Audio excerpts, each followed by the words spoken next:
Welcome on in, folks, to Cacti Park of the Palm Beaches. It is Colin Russo with Christian Cat alongside me. It is Russo and Rizzo on ESPN 106.3. It is a beautiful day in sunny South Florida, Tuesday, March the 3rd, 2026. Get a little World Baseball Classic already getting their things rolling and off and running. We get the United States taking on the Giants over in Arizona. And today you'll have Team Venezuela taking on the Houston Astros. Jose Altuve is not playing for either side, if you may know, because he is not allowed to play for Team Venezuela for a variety of different reasons, but mostly it is because of insurance reasons. But so he'll not be playing on either side, but everybody else really is. You're going to see a Ronald Acuna of the world. You're going to see just about some of the biggest stars that baseball has to offer right here at Cacti Park. The game is at 6 o'clock, and you can still go get your tickets today, cactipark.com. A lot of things to talk about today. We're streaming live on YouTube at ESPN South Florida, and we're streaming live on Twitter and Facebook at ESPN West Palm. Got you for the next 2 hours today. Got a lot to do, a lot of people to talk to. We'll have Mike Sophia, the general manager of Cacti Park, join us in just about 45 minutes. And Marco Scutaro, who is the infielder for the San Francisco Giants, the New York Mets, the Oakland Athletics, had a 13-year MLB career, former World Baseball Classic participant for Team Venezuela. He's throwing out the first pitch tonight, and we're going to be talking to him later on as well. So you got all that to look forward to right here on Russo and Rizzo. Big news topic just came out per Adam Schefter and all the NFL reporters is that the Arizona Cardinals have let KYLER Murray know that they are going to be releasing him starting of the new league year. So that will be in March, and they're going to release KYLER Murray. He is owed $36 million guaranteed with offsets. What that means is that when KYLER Murray is released and he signs with a new team, he will sign with that new team for the veteran minimum.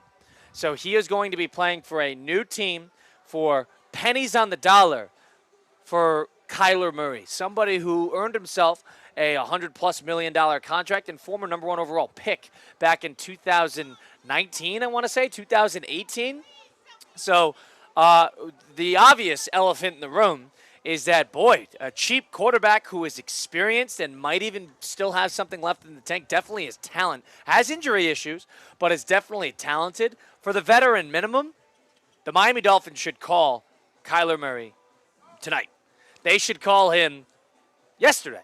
They should call him every single day from now until the new league year. Because if they're not positively confirmed that they want Malik Willis, and they're not positively, assuredly guaranteed to get Malik Willis for not a terrible contract, they should be on KYLER Murray's front doorstep the second he is a free agent, pending the Arizona Cardinals releasing him. And they announced him barring a trade, which when the Arizona Cardinals announced that they're going to release you barring a trade, more likely than not, a team is not going to come screaming for his services. They're going to try to, test their luck for the veteran minimum in the open market. But now, with KYLER Murray potentially becoming available, I was team Miami Dolphins should go after Malik Willis. But now sitting here, if you could get KYLER Murray for a veteran minimum, and you don't know how much, you don't have to commit to him long term, it's not going to be a crazy contract that's going to hinder you in the long term. This is a no-brainer if you are the Miami Dolphins here, unless you're positively confirmed that you love Malik Willis and that he should be the starter. If you are that positive that you love Malik Willis, if the John Eric Sullivans, former Green Bay Packer executive, and you are the Jeff Hafley, former Green Bay Packer defensive coordinator, if you are that positive that you want to make your first card, your first hand at the poker table as a head coach and general manager to be Malik Willis, if you're that positive in him, then great. There's your decision. Go sign Malik Willis for $25, $30 million a year. But if you're going to be 1 foot in, 1 foot out, if KYLER Murray is interested in any regard to come to Miami, which is a attractive place to play, and he is interested at all in playing for the Miami Dolphins, this should be a no-brainer swing for the fences signing. Because where else could he possibly go? Unless the Minnesota Vikings call him and guarantee him that he will get starting reps. Outside of that, there are not a lot of teams that can offer him what he would be looking for, and that would be a chance to play. He is, unless you think he is going to the Jets for a veteran minimum, that is a pity party. I doubt that.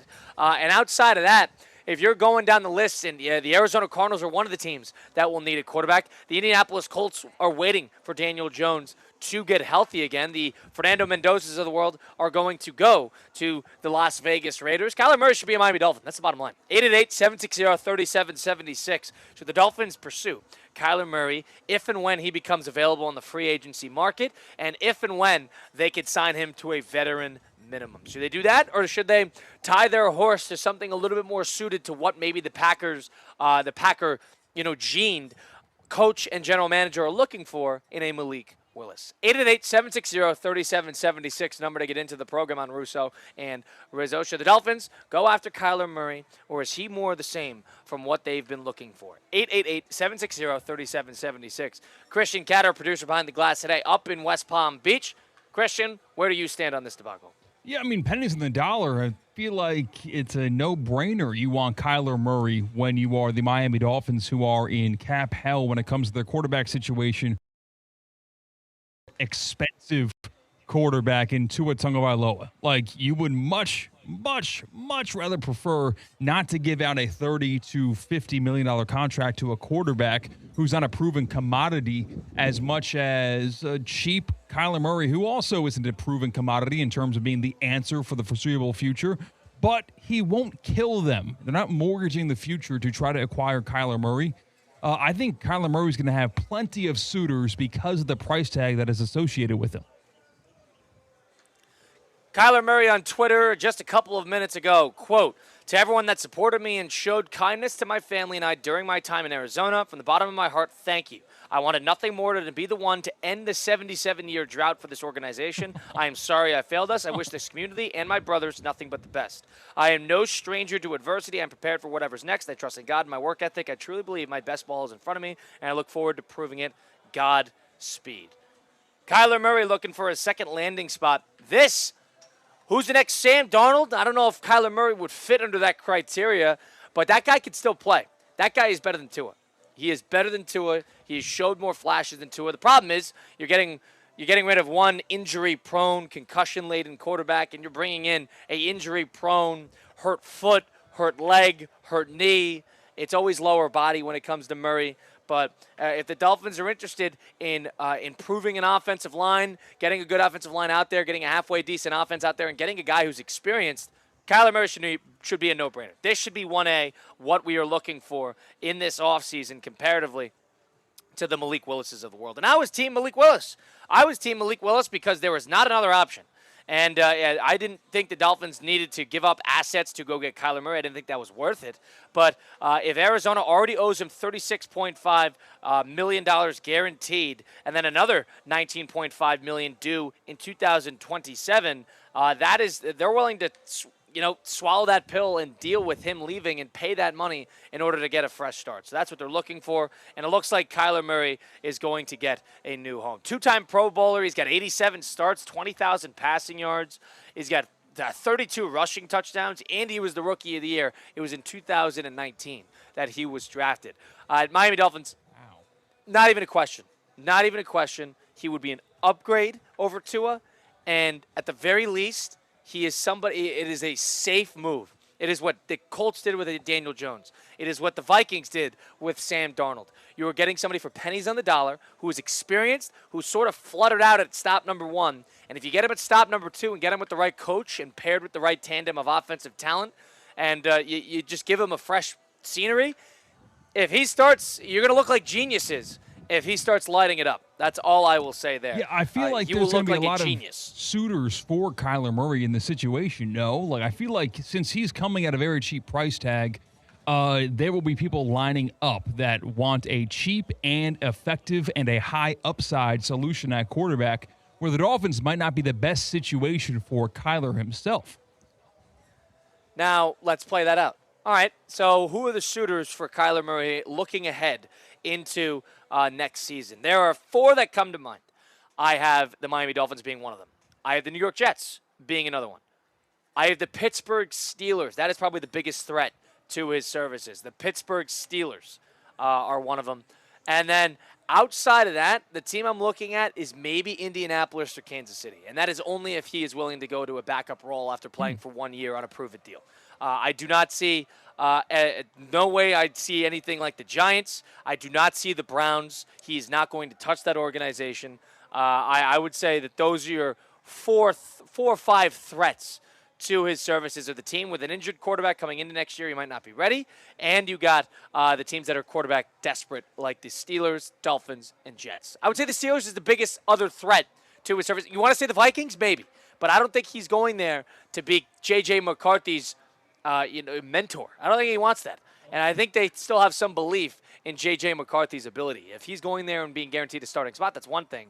But I do think the Steelers are the biggest threat to his services to the Dolphins. Would you agree with that? I would have put the Vikings higher up on that list, not to be the backup to JJ, but to, I think the Vikings are going to move off of JJ McCarthy if they're given a better option, or at least an option that has done something in the league. And Kyler Murray is one of those guys. It didn't go good at the tail end with Arizona, but I think the Vikings could believe it's a different type of quarterback than they've had succeed there. You saw Case Keenum succeed in the playoffs there. Pocket passer. You saw Kirk Cousins succeed there for at least Minnesota Vikings fans' standards. And you saw Sam Darnold succeed there. None of those guys really pride themselves with the use of their legs. And Kyler Murray would be a swerve into that direction, specifically with Kevin O'Connell and that regime in that circumstance. So for that reason, it doesn't feel like it feels like a square peg round hole in terms of quarterback style. But in terms of financial reason to move off of J.J. McCarthy, if you're getting a guy for cheap, I would not be surprised if they do actually make that signing. Yeah, the bottom line is they can't do Max Brosmer on Christmas Day again. They can't do this. They can't be playing major games, playoff implicating games with Max Brosmer and a shell of J.J. McCarthy because he got hurt in 3 different injuries throughout the year. What they should be interested in is a little bit of stability, and if they can get somebody for cheap, I don't disagree. He will be attracted to the location in terms of the talent. It's a team that is a year removed, I should say, from winning 14 games, and it's a team that has Justin Jefferson. It's a team that has a great, experienced, offensive-minded coach. But that's why, for the same reason, I do think the Steelers would be in that discussion as well.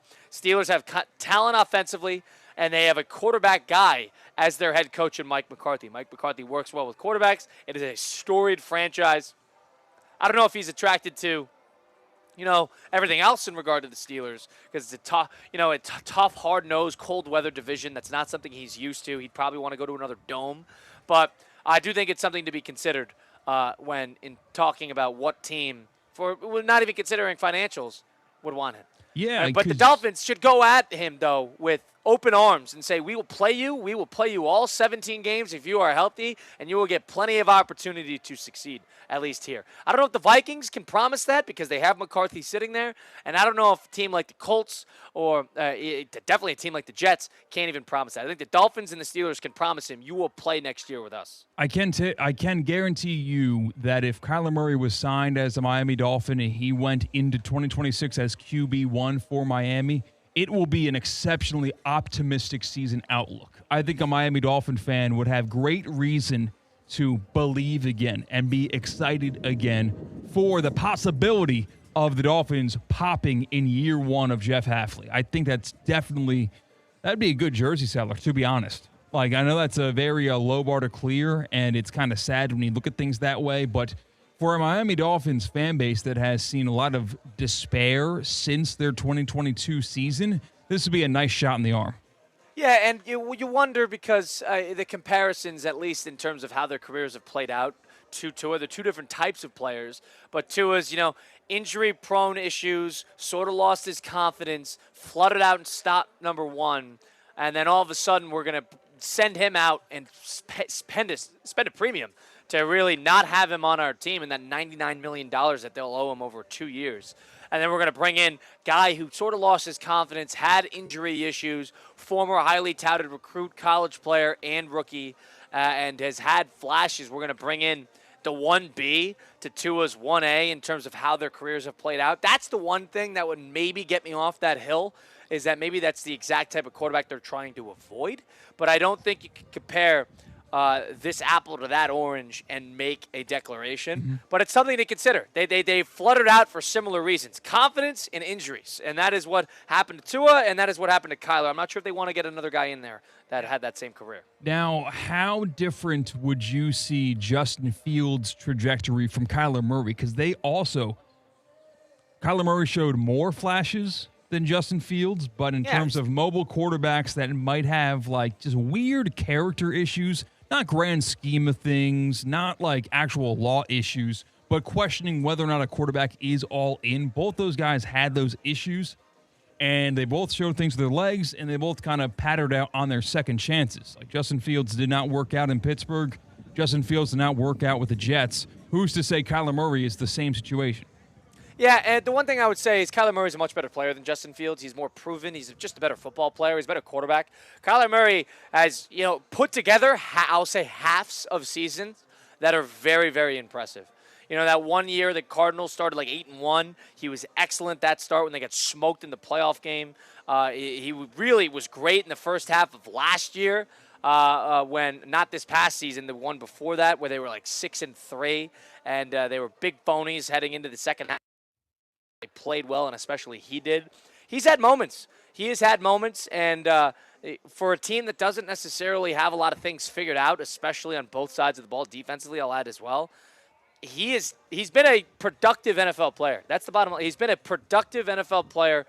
The problem is he hasn't been always available, and you're worried about his size. You're worried about his ability throwing the football, but one thing you are not worried about is his experience. This guy is experienced, and he could walk in tomorrow and likely command that Dolphin locker room. And I don't know if it's the type of guy that nobody rallies around. Maybe you get that impression. That's similar to what happened with Tua. Not somebody that people are ultra attracted to, picking up the pitchforks and marching on with. But Kyler Murray does provide something that is experienced and something that is cheap. And I think that's what the Dolphins are sort of handicapped to at this point. They can't sign like somebody to a major contract. They owe Tua Tagovailoa $99 million. They're going to sign Malik Willis to a $35 million a year contract with 65 of it guaranteed right off the rip. That's, to me, a financially illiterate move, but it's something that they might have to do. But now that this Kyler Murray situation has presented itself, this should be their focal point. This should be their focal point. Now, would this make them a playoff consideration team, Christian, heading into the year with Kyler Murray as their starting quarterback? Won 7 games last year. Like, that division is difficult. And eight the year before, the year before. So, like, what gets you into the playoffs as an AFC team these days? That running you 11 wins or 10? Yeah, 11 guaranteed, 10 with tiebreakers. No, I think they have work to be done. I think that they would be a year 2 playoff team. I think one more draft, see who they get after these next 2 years. I'm not willing to make that jump. I still think that they would be third in their division, and it would be very difficult to talk me into the Dolphins more so than 2 other teams in the AFC outside of the runner-up in the AFC East in general. That's what I would say. Like, one of the Bills or the Patriots would get in before the Dolphins. I can safely assume that they will have more wins at the end of the season. And then somebody else in the AFC twice, whether it be the Chargers, the Broncos, the Chiefs, those 2 teams that don't win that division would also be a playoff team, the AFC, ask me. And then AFC South, and the Jaguars, if they can maintain that. Like, I still like my odds with many other teams to make the playoffs than the Dolphins with Kyler Murray.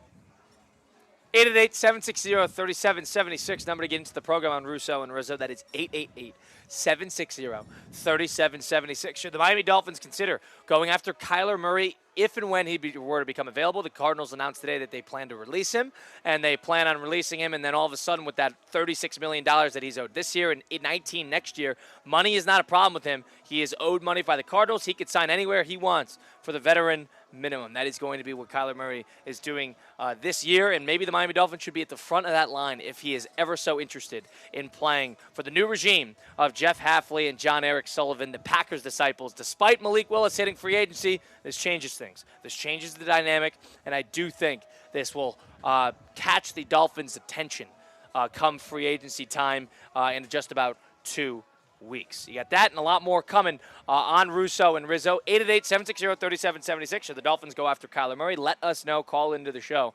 We'll take a time out here, but first, let me tell you, because if you're somebody who want to get into fitness, you want to stay healthy, you want to make sure that you're looking good for when the beach season, it really is here year-round, but when it really gets into full force in February and March here in South Florida, you got to go to F45. F45 West Palm Beach is the place for you if you're looking for a team training, community-based environment where you could show up, 45 minutes in and out, two coaches making sure you're doing everything properly, a bunch of loud music, good vibes, and not only that, a great workout. You develop a sweat. You feel good walking out of there. The endorphins are high, and more importantly, the results are there. You get bigger, stronger, faster, leaner, flexible, and more importantly, you're not going to get hurt because it's all functional movement. F45 stands for Functional 45. Go get your first 3 classes for $30 today on F45. Check it out today, f45.com/West Palm Beach. Check out their downtown West Palm Beach location or go train for something like High Rocks. They offer it there at F45 West Palm Beach. We'll take a time out here. Got a lot more to do. It's Russo and Rizzo live from Cacti Park today where you get the World Baseball Classic of Team Venezuela taking on a little bit of Houston Astros live here at Cacti Park at 6 o'clock. Still come on down. It's Russo and Rizzo on ESPN 106.3. Live from the Anajar and Levine Accident Attorney Studios. Anajar and Levine Accident Attorneys. Call 1-800-747-FREE. This is ESPN 106.3. Tired of being sidelined by a sports injury? Get back in the game with Baptist Health Orthopedic Care. Whether you're a professional athlete or even a weekend warrior, you can get back to doing what you love with our compassionate orthopedic team. Experience a new level of care and get back to your best. Welcome to being treated like a pro. Make an appointment today at baptisthealth.net/ortho or call 833-556-6764. Hi, I'm Janice Ridenour from J. Zello & Associates. For nearly 30 years, my firm has worked alongside business owners and their teams, helping them truly understand QuickBooks with clear accounting guidance, proven workflows, and hands-on training. We offer customized QuickBooks Online training delivered in a supportive, judgment-free environment so you can learn at your pace. If you're stressed about your books, you don't have to be. Get trained, get confident, get it right. And when you need ongoing support or you'd rather have it done for you, our experienced team is here to help. Visit jzillow.com and schedule your free consultation today. Does your business leave a lasting impression? Attractive, eye-catching signs help you stand out from the crowd and create a strong brand identity. Our team at Signorama West Palm are experts in helping your business get noticed and get effective signage in front of your potential customers. Our team can turn your blank windows or plain vehicles into money-making branding machines by drawing customers' attention to your business. So if you're looking to leave that lasting impression, call us 561-687-7993 or visit signoramawpb.com. What would you do with an extra $700? You can earn up to $700 per year with Boost Checking from Flagler Credit Union. Boost Checking pays 7.0 annual percentage yield on balances up to $10,000. That's up to $700 extra to do what you love. Boost Checking from Flagler Credit Union. Requirements apply to earn the highest dividend rates. Limit 1 checking account per membership. Dividend rates and annual percentage yield subject to change. Business accounts do not qualify. Insured by NCUA, official credit union of Florida Atlantic Athletics. What's the Anajar and Levine difference? When you're injured in a car crash, we focus on your case so you can focus on the one thing that matters most, getting better. I'm Glenn Levine with Anajar and Levine. We'll fight to get you the maximum compensation you deserve. Call our legal team right now for a free consultation, 1-800-747-FREE. We'll help you take back control of your life. Call 1-800-747-FREE. That's 1-800-747-3733. In office, West Palm Beach. Hey, ref, time out, man. All right, team, we're only down by 5. We can still win this. Grab some water and get back out there. Whoa, not that water. You need Culligan water. With a free water test and advanced reverse osmosis purification system, Culligan helps reduce contaminants, delivering cleaner, safer, better tasting water. Enjoy 12 months interest-free. Schedule your free test today at Culligan.com. Serving all of South Florida, residential or commercial. Hey, Culligan man!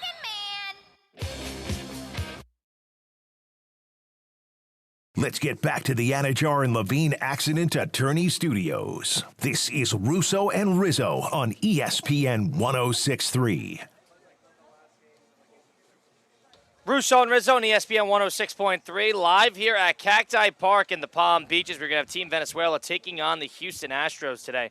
A little bit of exhibition action. You have Team USA, who went head-to-head earlier with the San Francisco Giants. So everybody's sort of getting their licks in as the World Baseball Classic is starting to ramp up here, and we're starting to hear more and more about how these teams are playing, number one, but more importantly is who is going to play in these games. If you're driving down 95, if you're looking and all of a sudden you get into a fender bender, you're focus slips for a second, somebody rear ends you, and all of a sudden you need to call somebody. You don't know who to call. You got to call Mark Anajar and Glenn Levine at Anajar and Levine Accident Attorneys, because Mark Anajar and Glenn Levine don't even charge you unless you win. Anajar and Levine works tirelessly to get you the maximum compensation that you deserve. Don't settle for just any attorney. Go demand the best. Go get the best. Go demand Anajar and Levine, because that's the Anajar and Levine difference. Take that one phone call. Take back control of your life. Don't wait. Call it the free consultation today. Call 1-800-747-FREE. That's 1-800-747-3733. Take back control with Anajar and Levine. Kyler Murray is being released by the Arizona Cardinals, and he is going to be released. We're owed $36 million this year and then $17 million next year. So this will be a vet minimum situation in which he signs with that new team once free agency begins in just about a couple of weeks here in that new league year. So now the Miami Dolphins, in my opinion, should be front and center at his services if he is ever so interested in playing in the great state of Florida and playing for the Miami in great weather at Hard Rock Stadium. He could do that, and I agree. The Vikings are a threat, and I would also agree that the Pittsburgh Steelers are a threat, but for different reasons. This is a guy who played in Oklahoma and has played in a dome his whole career. Does he want to go up and play at Pittsburgh and play in 4 snow games a year? I'm not so sure he wants to do that. But if he wants to go play in Minnesota and he's guaranteed that he's going to start over J.J. McCarthy, maybe that's something he's interested in too. One thing the Dolphins can provide is good weather, a capable division, and not only that, you have a new coach, new general manager, you have talent offensively, and you'll play in good weather. So I think Kyler Murray should take a good, long, hard look at what the Miami Dolphins have to offer, and maybe, ever so maybe, the Dolphins can find their quarterback of the near future in Kyler Murray, because I would make the argument that he still has something to play for, and he definitely has a little bit of talent still left in that tank. He played 17 games last year, only played 5 games this past season. He's had seasons where he's played 11 games. He's had seasons where he's played 8 games. He's had a tumultuous career, primarily because of injuries. There's no doubt about that. So very nervous to see if we do bring him in, or the Dolphins do bring him in, how they would not only deploy him, but how his health would hold up. So that's your update on that. 888-760-3776. Number to get into the program should the Dolphins go after Kyler Murray. Plain and simple. They're gonna get rid of Tua Tagovailoa. They're gonna release him post June 1st designation. They're gonna need a cheap and available quarterback, and there's not a lot of them in the draft. If Kyler Murray is willing, I think that is the no-brainer. 100 out of 100. Go get Kyler Murray. I know he's sort of synonymous with Tua with how their careers have went, but that is the way I would view it. That is the way I would attack it for a guy who's had 20,000 career passing yards and has had 80-plus starts. That is something you should take heavy consideration into. Well, the World Baseball Classic is coming about. Now we're starting to see who's going to start what game, because the United States specifically is now releasing their lineups and how they're going to handle game by game, especially with the pitching mark. First thing, we talked about it about a week and a half ago when it was first announced, but now it's being announced where he's going to play and how he's going to play. Tarek Skubal, who is widely known as the best pitcher in Major League Baseball, who is a representative on Team USA in the World Baseball Classic here in 2026, it's been announced that not only is he only going to pitch once, and I know this is a quick tournament, but you could get 2 starts. You could get 2 starts.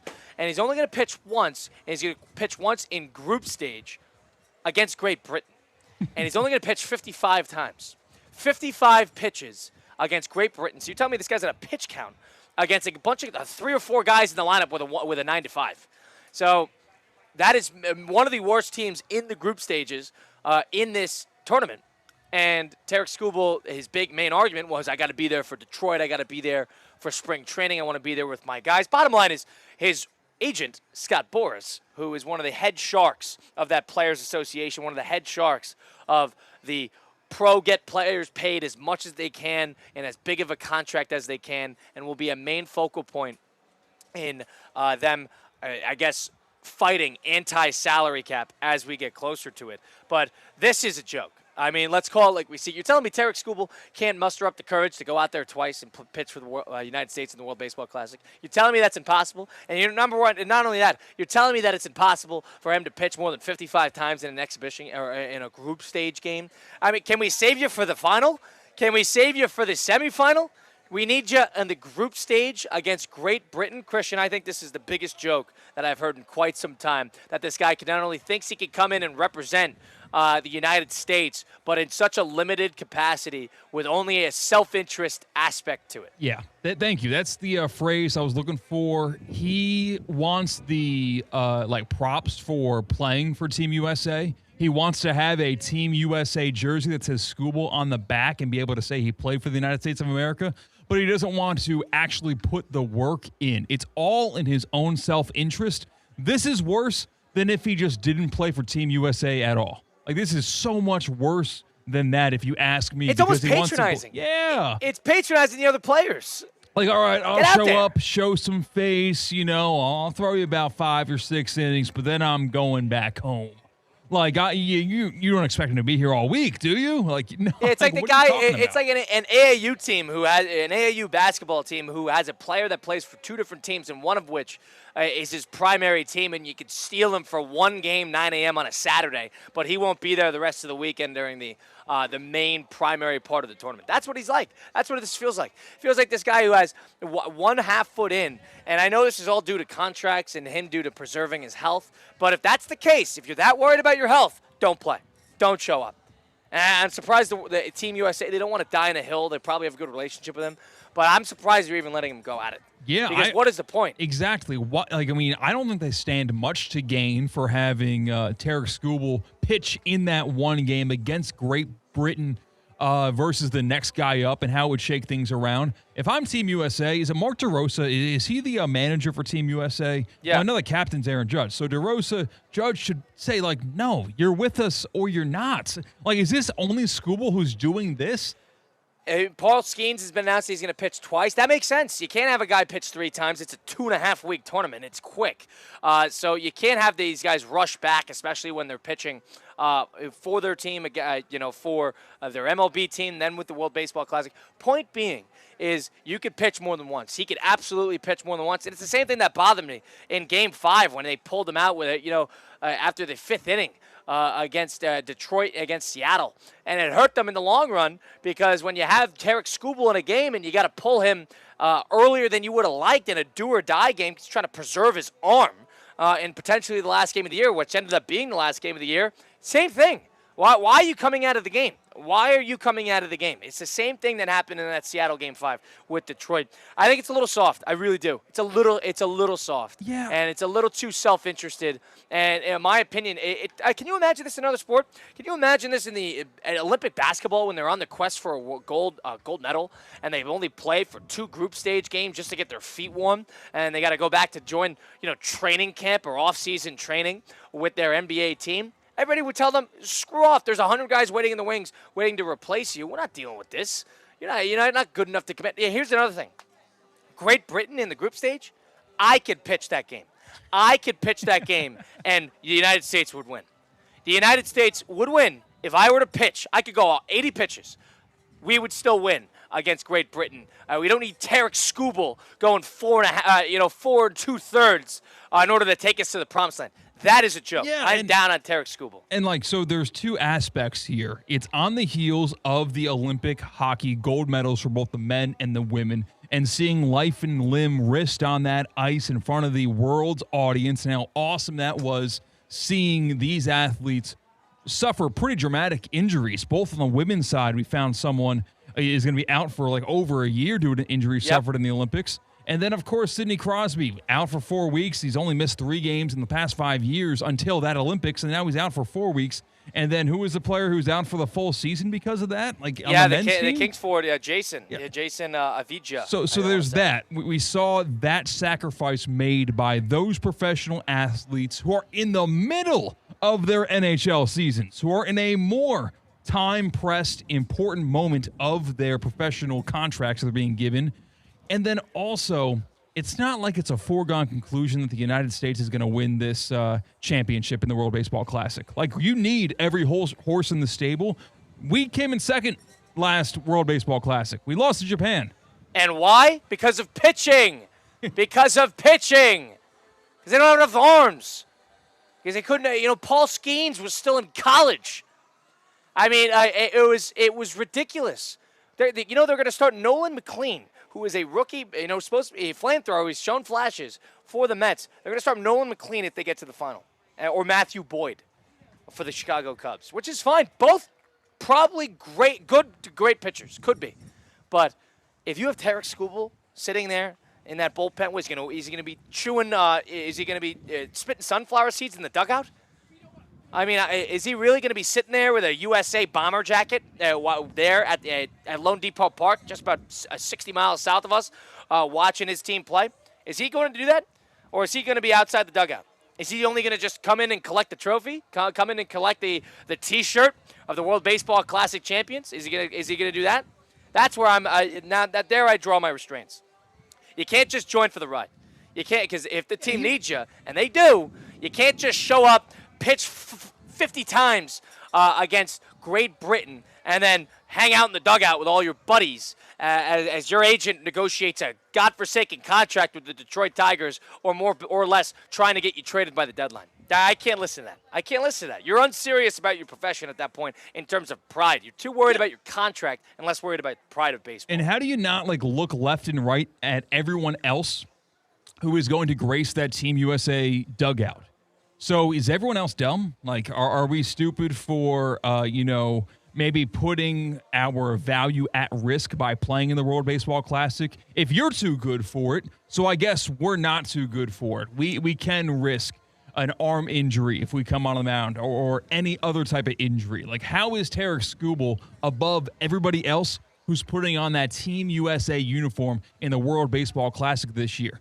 I don't get how they're letting him play. I truly don't. It's solely because of contract. It is solely because of Scott Boras being his agent and him in necessity for a contract and him in line to get a major deal in the offseason if he were to walk away from the Tigers, which I would assume is likely going to be the case. The Tigers are probably going to pitch with him throughout the whole year unless they find a suitor, and then he will sign a nice, fat contract. But even to the point, I mean, an extra game's going to kill you? An extra game's going to kill you? Seriously. Seriously. You could make that argument for a football game. If there was a football game in and around the season where you have to play a tackle football game full speed, every time those guys go out there, it's essentially a coin flip that they exit in one piece. I could listen to that. But when you play 162 regular season games and about 25 to 30 spring training games, however many you want to pitch in, whether that's 4 or 5, you're going to have 30 starts throughout the year if you're healthy. If that's the case, and you can get through that, but you can't do the extra game, you can't get ready 2 weeks in advance when your team needs you, potentially, can't listen to that. Can't listen to that. Mike Sophia, the general manager of the Cacti Park in the Palm Beaches, will join us in just about 5 or so minutes. But in the meantime, if you're here in South Florida and you're looking to get your football on, the James Hardy Pro Football Hall of Fame Invitational is coming back to the old course of Broken Sound, just in Boca. And you're going to have some of the top names around in the Hall of Fame side of things. A lot of stars, a lot of big guys, and a lot of new inductees also going to be there playing golf against some of the legends of the golf game as well. You get your chance to win 4 grounds tickets that you can use throughout the weekend, because March 6th through 8th is when this tournament goes about, and you could go bring the family, bring the friends, and all you got to do to win 4 grounds tickets right here on Russo and Rizzo is you're going to have to call in and get a question right. Christian Cat is going to have a trivia question, and you're going to call 888-760-3776 to get into the program, and you are going to answer said question on the air. If you get it right, 4 grounds tickets to you to the James Hardy Pro Football Hall of Fame Invitational. Christian, what is our question for today? James, HARDIE, invitational.com to buy those tickets if you are not our lucky winner. Guess that Hall of Famer, because Hall of Famers in the Pro Football Hall of Fame will be gracing the iconic old course at Broken Sound in Boca Raton this weekend through March 8th. March 6th through the 8th, that's when this 4-pack of tickets is valid for. If you call in, get it right, you get that 4-pack of tickets. I'm giving you 3 hints for this Hall of Famer. He hit a last-second field goal to win Super Bowl 38. He won multiple Super Bowls with Tom Brady as his quarterback. And he began his playing career in New England in the 1990s. One more time, he hit the game-winning field goal in game-winning field goal in Super Bowl 36. Game-winning field goal in Super Bowl 36. Drafted by the New England Patriots in the 90s and he won multiple Super Bowls with Tom Brady as his quarterback. 888-760-3776. Call in. If you get it right, you will win that 4-pack of tickets to the James Hardy Pro Football Hall of Fame Invitational. They are a 4-pack of ground tickets, good March 6th through the 8th. Who is that Hall of Famer? Let us know. 888-760-3776. We'll do that. We'll bring in Mike Sofia, talk about Team Venezuela and maybe the Yankees coming into town this weekend. A lot more to do. It's Russo and Rizzo on ESPN 106.3. Live from the Anajar and Levine Accident Attorney Studios. Anajar and Levine Accident Attorneys. Call 1-800-747-FREE. This is ESPN 106.3. College basketball is heating up and the tournament is almost here. Don't let your home get caught off guard. Get ready now with EDS Air Conditioning. Right now, qualified customers can get 0% interest for 60 months on a brand new AC. Hot streaks belong on the court, not in your living room. With over 800 Google reviews and a 4.8 star rating, EDS has been the trusted MVP since 2006. Visit EDSIsyes.com today. Stay cool and be ready before the madness hits.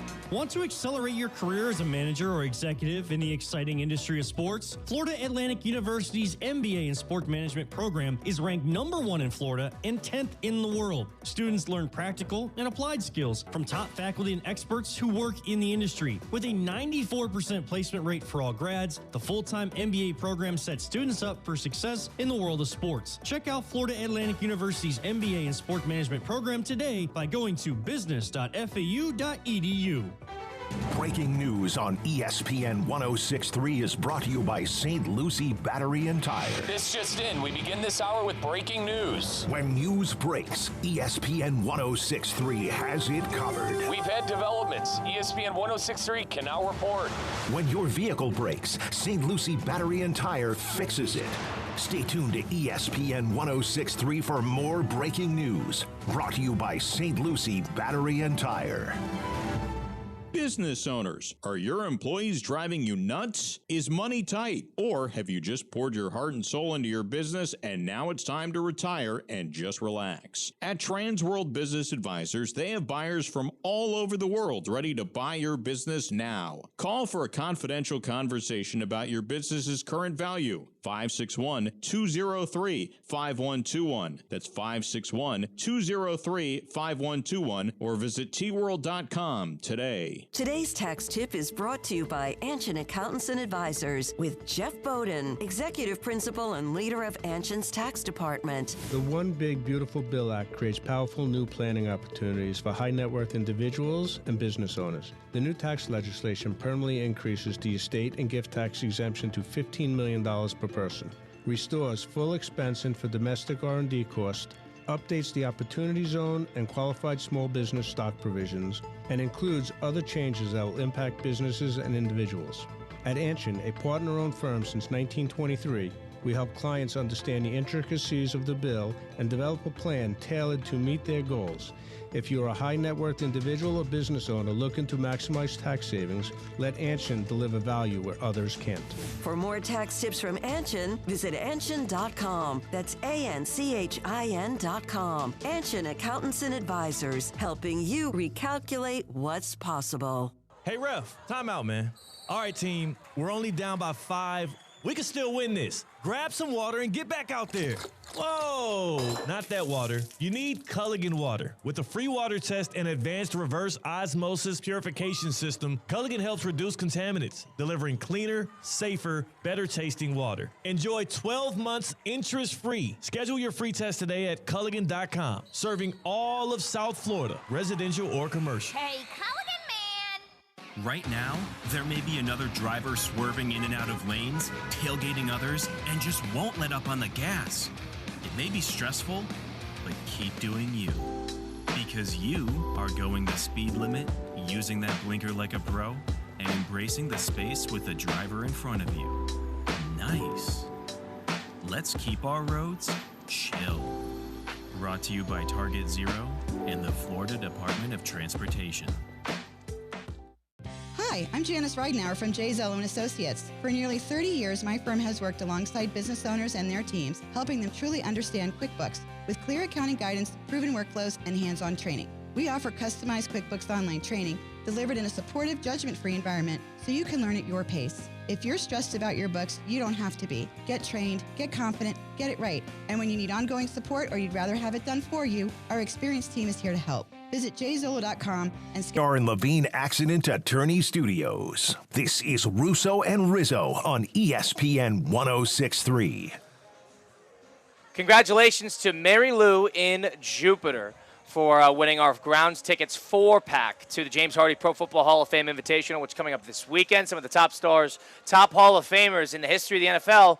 She got her tickets 4-pack that she could use March 6th through 8th. She got the question right. Question, remind us what the three guesses, or the three, I guess, what are they called? The Clues? Questions? You want to call it the questions? Bullet points? Clues? Yeah, what were they again? You had to guess that Hall of Famer, kicked a game-winning field goal in the Super Bowl, in the Super Bowl 36, Super Bowl 38, won a couple of Super Bowls with Tom Brady, and drafted by the Patriots, or picked up by the Patriots in the 90s. The answer was Adam Vinatieri. Mary Lou guessed it correctly. And as a matter of fact, Adam Vinatieri, he's going to be at the James Hardy Pro Football Hall of Fame Invitational this weekend, March 6th through the 8th. If you want to buy tickets and you missed out, JamesHardyInvitational.com, James, H-A-R-D-I-E, Invitational.com. We're at Cacti Park in the Palm Beaches right now, where Team Venezuela is warming up. You're going to see them against the Houston Astros today. And the fans are already piling in for a 6 p.m. start. So, I mean, geez, over an hour ahead of time. And people are here, and they're looking to get their baseball signed. They're looking to watch guys warm up. It's a great vibe here on a Tuesday here on Russo and Rizzo. Colin Russo, Christian Cat. I'd like to welcome in the general manager of the Cacti Park at the Palm Beaches, Mr. Mike Sophia, joins us now. Welcome in. How you doing today? Fantastic. And day like today, World Baseball Classic team coming into town. This is sort of different than what we are used to. What's the different feel from your perspective, seeing every single game here? Yeah, I mean, you're seeing it right now. You're getting the early crowd. Everybody's excited. You know, the Venezuela community's coming out, and it's just fun. It creates a different kind of vibe during spring training for us to be able to have these couple of games here. And also, it's once every 2 years. So, like, you don't necessarily see these teams that are playing exhibition games.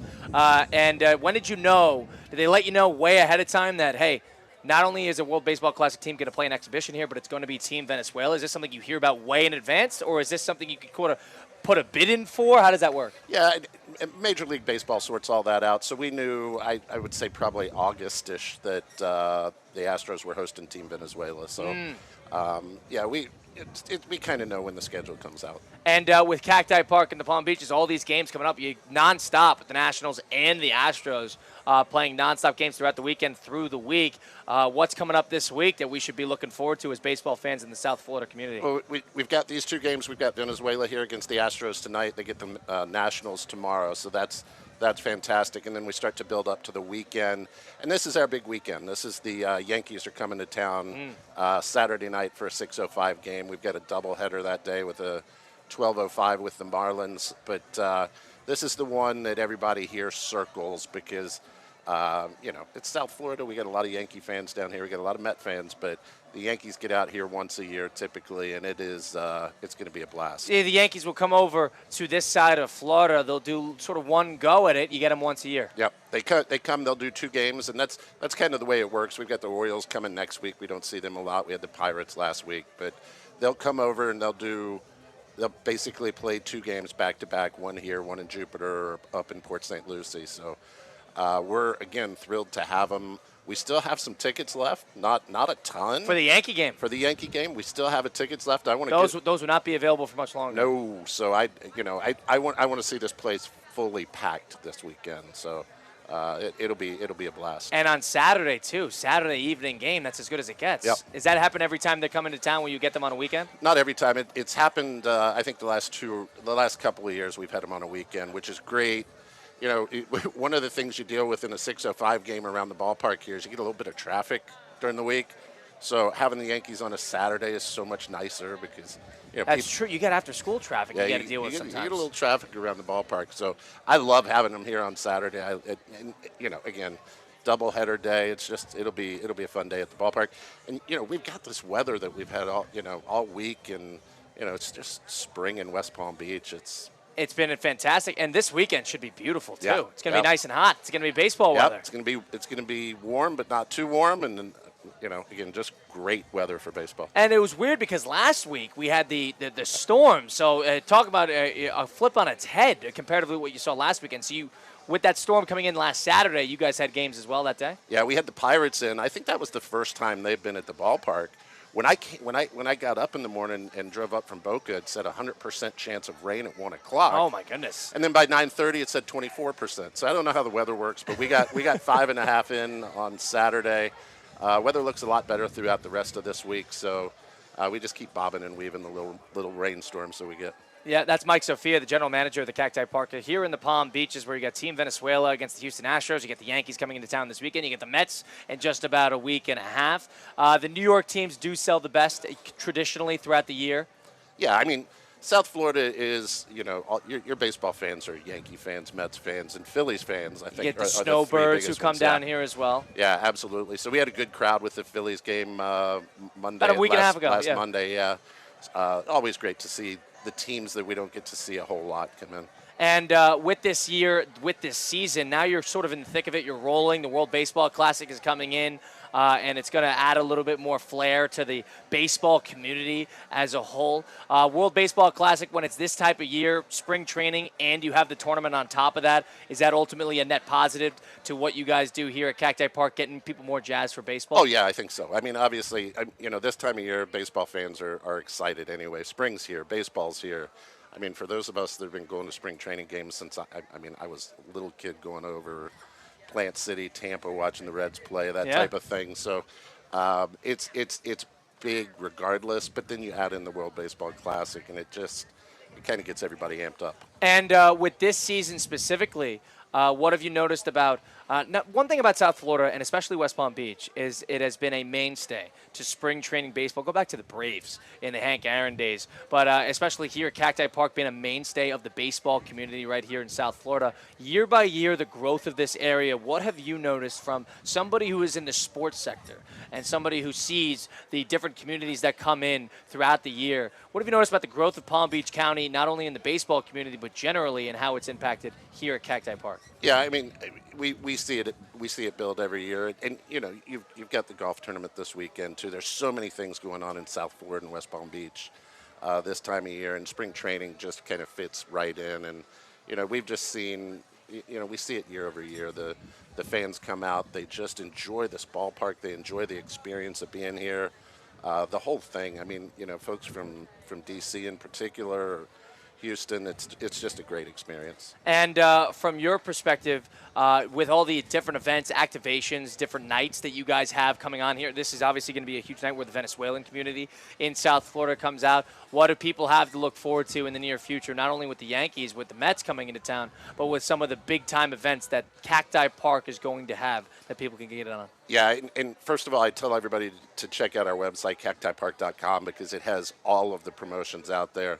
Our marketing and promotions team does a great job of creating an experience throughout the season. So on Sundays, we have our Sunday Fun Days. Kids run the bases after the game and that type of thing.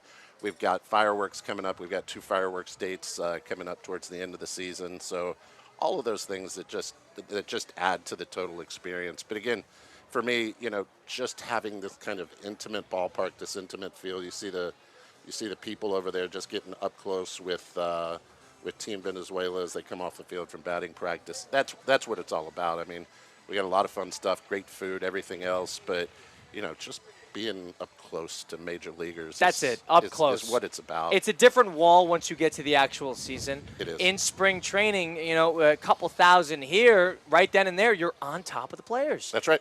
And for a family environment, just to get your feel and sort of create a love for baseball, a lot of it can start when you're going to spring training games. In a lot of ways, when you're a young kid and you're coming with the family to spring training, that's where you get to say hi to the player as he's coming by, get a baseball signed or whatever it may be. That's where sparks, I think, start for the sport. You see that? That's right. And the unique experience, if you have tickets to a game, Astros or Nationals, come out early. Come out before the gates open. Go to the backfields. Where the clubs are taking BP, warming up, and you're even closer. You're like right right on the fence while they're practicing it. And it just that kind of experience you just don't get a whole ton, particularly when you get into the season. But and once you get into the season, on top of that, like these guys they're in spring training mode. They're getting their flow back, and they're also enjoying being in South Florida. You get a little bit more of a looser environment with the players specifically because it's not as uptight. They're playing at Cacti Park at the Palm Beaches. They're going to play a number of games here. They're obviously going around regionally, locally. They might be bounced around here and there, but they're not, going to Colorado, then going up to Seattle, then coming back down to Houston. They're not doing that. Instead, they're playing here locally, and I think you see that with these specific players not being as uptight. And I think that adds a lot of flair because they're not in the flow of the 162-game stretch, the grind, the marathon that is the MLB season. That's right. They're here. They get the work in. Early in the season, some of your starters are in, the first 3 innings, and then they start to build up as we get a little bit later in the season. So you're starting to see some of the starters getting 3 at bats now, so that's cool. Yeah, right. And as we go through the next couple of weeks, you'll see even more of that. Well, Mike, we appreciate you giving us the time. We know you got a busy day today with Team Venezuela in town, and we know you're going to have a busy weekend with the Yankees, and then after that, the Mets coming into town. A lot of great stuff to look forward to here at Cacti Park. Appreciate you having us out once again. Looking forward to coming back here throughout the spring training year, and appreciate the time. Appreciate you. Thank you. Mike Sophia, the general manager of the Cacti Park in the Palm Beaches. We will take a time out here. It's Russo and Rizzo, a little 5 at 5 next on ESPN 106.3.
Consistent results and market-leading customer service. Banyan's all-in-one solution saves businesses time and resources. From business cards and brochures to direct mail services and signage, they eliminate the hassle of multiple vendors. If you're unsure you're getting the best service or value, visit banyanonline.com or call 561-586-6220. Calling morning, all sports fans. Grab your MVP card and head to Duffy's where you can catch all of the action. Not an MVP? Sign up for free and start earning rewards today. Duffy's is voted the best sports grill year after year with their award-winning burgers and wings. Don't forget about Duffy's famous 2-for-1 drinks all day, every day. And with over 80 TVs in every location, you'll never miss a minute of the game. Visit Duffy'sMVP.com to learn more. Duffy's, our game is always on. Now, it's time for a little R&R. Colin to the bucket, lays it up and in. Ball game, Rizzo! Live in the Anajar and Levine Accident Attorney Studios, this is Russo and Rizzo on ESPN 106.3. This team is going to be tough when they finally get it together. Sit back and relax. Let Russo and Rizzo take you home. Oh, mercy! Light him up, Colin!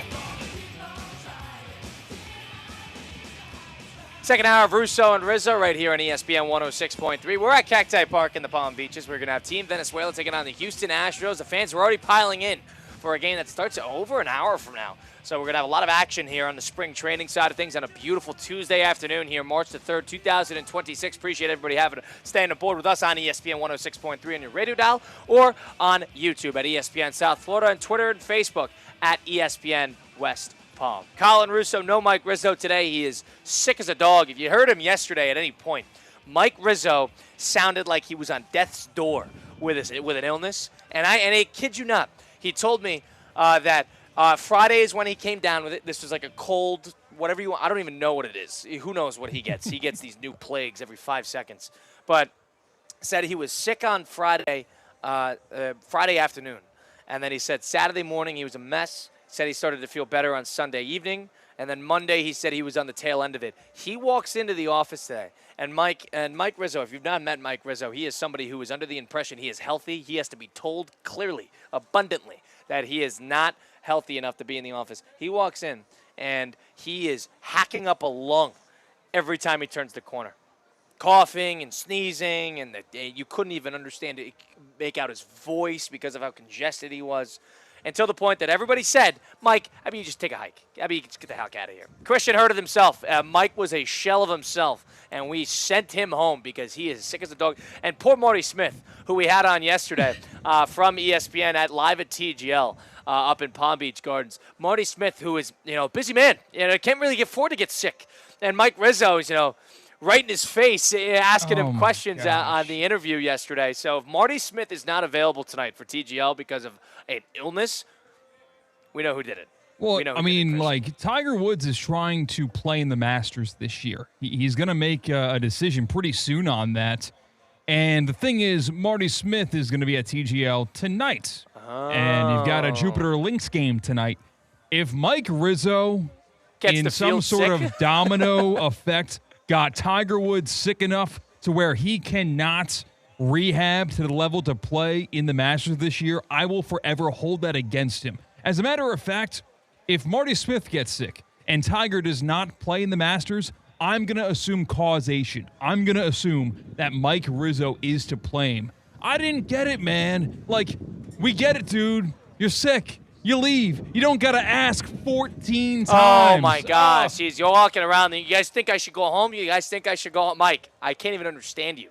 And you're hacking up a lung. You've just used up all the paper towels in the office. Yeah, I don't even want to replicate the noises he was making because it was booming through the walls. This is a radio studio. He was substantially worse than yesterday. Yeah. That's the craziest part. You've been sick for 3 days. The worst of it is on day 4. Really? Usually the worst of it is day 1 and 2.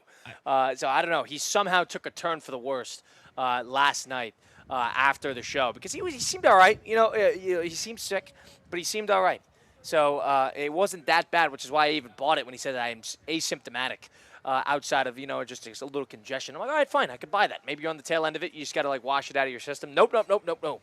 That place had a second punch, and Mike Rizzo gets hurt with it. He did It's not the second major illness he's had, and I would say in about 3.5 weeks, 4 weeks. I would say since the beginning of February, because he got sick right before the Super Bowl, I want to say. Yeah, he got sick when his dad came to town. So I don't know what happened in that. I think that's Pro Bowl week. Yeah, Pro Bowl week, he was nowhere to be found. He was gone for 6 days with basically the plague, and nobody knew where the heck he was because he was sick as a dog. And it was as bad of an illness as he has seen in quite some time. And then he's the type of guy who tells you, I don't get sick that often. No.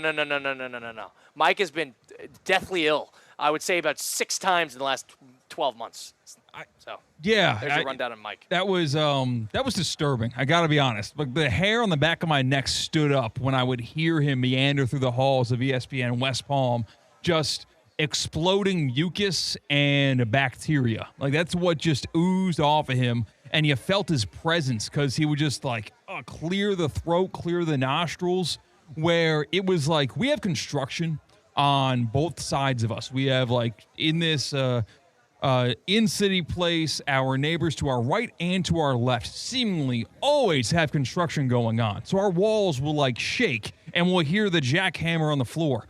I got to imagine those construction workers were hearing Mike clear his throat. That's how loud it was, and that's how disruptive it was. This sick as a dog Mike Rizzo was before he was inevitably directed to go home. So we're probably going to get sick. I got to be honest. He did some damage here. He did damage. Okay. He was here for a while. Dude, I think we're okay. I hope we're okay. I'll be in Madison, Wisconsin on Thursday. I am not getting sick. I'll tell you that right now. And Christian, you can't get sick because we get the James Hardy Pro Football Hall of Fame Invitational coming up this Saturday, which we all got to look forward to. Dude, if I get Drew Brees sick, if I get Emmitt Smith sick, if I get Calvin Johnson, Lawrence Taylor, Warren Sapp, and more sick, I will never forgive myself. Those are all the names. Those are just some of the names that are going to be at the James Hardy Pro Football Hall of Fame Invitational, because it is tournament week. Tournament week is now, and you can buy tickets now. JamesHardyInvitational.com. That's James, H-A-R-D-I-E, Invitational.com. If those big names on the gridiron don't sell you to go to the old course at Broken Sound in Boca Raton, how about the golf legends that'll grace that field? Two-time major champion Zach Johnson, he's in the field. Patrick Harrington, a couple of weeks ago it was announced, he's going to be in the field. Darren Clark, you betcha, he'll be there too. Outside of those incredible golf pairings that are putting the best in the football universe with the best in the golf universe, fans can enjoy various fan experiences throughout the course, including the Gosling's 1806 Club and the Mobile NFL Hall of Fame. Tickets, again, they are still available. They're going fast, and it goes from March 6th through the 8th. JamesHardyInvitational.com. James, H-A-R-D-I-E, Invitational.com. Russo and Rizzo, and theoretically speaking, ESPN West Palm is going to be broadcasting to you live from the James Hardy Pro Football Invitational all weekend long. You don't want to miss it. It's more than a tournament. It is the home of legends. Let's do a little 5 and 5. Let's bounce around the 5 presented by Flagler Credit Union. 5 topics. High five. 5 o'clock. It's 5 o'clock somewhere. Let's get out of here. Endless takes. You can't handle the truth. All gas, no brakes. And it's shaking big time. It's time for the 5 at 5. Hold on to your butts. Presented by Flagler Credit Union, proud supporter of FAU athletics. Number 1. Well, it is kind of NFL tag day. You're seeing a couple of news outside of the NFL. How about the Indianapolis Colts? They are placing the transition tag on quarterback Daniel Jones. This means if the Colts and Daniel Jones do not reach an extension or offer sheet from another interested team, the Colts will pay Jones $37.833 million for this year, and they will have 5 days to match any offer that Daniel Jones gets as an unrestricted free agent. The two sides, Jones and the Colts, can still agree to a new contract before the free agency negotiation window opens on March 9th. What do you think the value of Daniel Jones is after he had a very good first half of last season before he got hurt? It needs to be somewhere a little under where Darnold is, and Darnold's making about mid to low 30s per year annually. I don't think Daniel Jones has earned himself a huge contract, and I also think Daniel Jones, because he has already gotten a big contract, should not play hardball in getting a giant deal. His job is to stay in the show. He wants to stay in the show with a team and a coaching staff that trusts him and appreciates him and knows how to utilize him. He's already made $150 million, $160 million, whatever it was, for the Giants. So, therefore, this is not like Sam Darnold getting his first big deal. This is somebody who's already gotten a big contract. So I would say that if he could sign somewhere a little under Darnold, whether it's a 2 or 3 year worth about $90 million, maybe a little bit more, I would say that's fair for both sides. I don't think that's a crazy contract. I think that's a bargain if he still plays well. And the Colts liked him. I don't think an Achilles tear is going to completely divert them from paying him something that he, in my opinion, did earn himself throughout that year. Let's go to the World Baseball Classic. You've got Team USA. They did camp in Scottsdale, Arizona.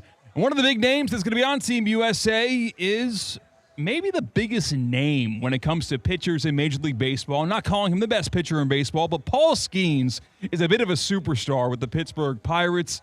Paul Skeens, of course, won a national championship, won the College Baseball World Series with LSU. But before that, he played baseball at one of the service academies. He played at Air Force. So it meant something different for Paul Skeens when he was able to wear the Team USA uniform. Here's what Paul Skeens had to say.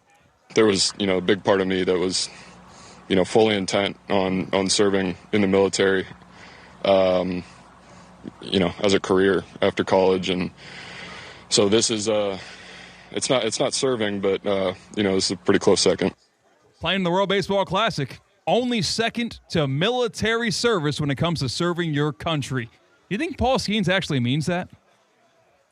I do think he means that. I don't think this is somebody, I don't take him for any sense of sarcasm. If you have ever seen Paul Skeens do an interview, if you've ever seen him do media availability, he is as blunt and as front-facing as it gets. He is a straight-up, he's no comedian, let's put it that way. He's just a straight-up dude. He's a calm, quiet, collected guy, and he's an excellent baseball player. I'd like to think that there's some truth to that, but then he realized he has a flamethrower on his right arm, and he could turn into a Hall of Fame pitcher if he wants to play his cards right. So I'm under the impression that, yes, he probably would have, and I'm glad he's taking some pride in it. I think that should hopefully rub off on some of the other players that, maybe pitches for somewhere in Detroit. But hopefully that type of pride that I want to represent the United States and I want to pummel everybody else, because that's the United States mantra, hopefully that rubs off a little bit, and I'm glad that Paul Skeens is, that's as emphatic of anything I've ever heard him say. That's what I'll say. You never hear him say anything with any sort of urgency. And Paul Skeens had a little urgency to that. I appreciated that from Paul Skeens. 3. Hey, we'll stay in baseball. Some big news from Major League Baseball and the WBC. Braves DH Jurickson Profar is facing a 162-game suspension for testing positive for PEDs. It's the second time he got caught, allegedly. He previously received an 80-game ban in March of 2025 for violating Major League Baseball's performance-enhancing drug policy. At that time, for that drug, it was a human chorionic jet. It produces more testosterone. That's what the drug that he got banged for with the 80-game suspension last year. He's going to have to surrender his $15 million salary for 2026 and will be ruled ineligible for the postseason, according to Jeff Passan. So 162 game, that's a whole regular season, and the postseason. Are you shocked he's just not booted out of baseball? It goes from 80 games to one full season? Yeah, I'm very curious. I actually looked it up because I didn't know what the ruling was with contracts and the ability to void said contracts if something were to come up. The thing about it is with Major League Baseball, since it's not a salary-capped organization and it's really just between the agent and the team, there's not a lot of language in these contracts that allow teams to void these contracts if something were to come up, whether it be off-field, on-field. And drug use and PED use, it's a case-by-case basis. Jason Giambi was famously not allowed. They weren't allowed to void his contract for the Yankees when he was using PEDs. So I don't know how this is going to be handled.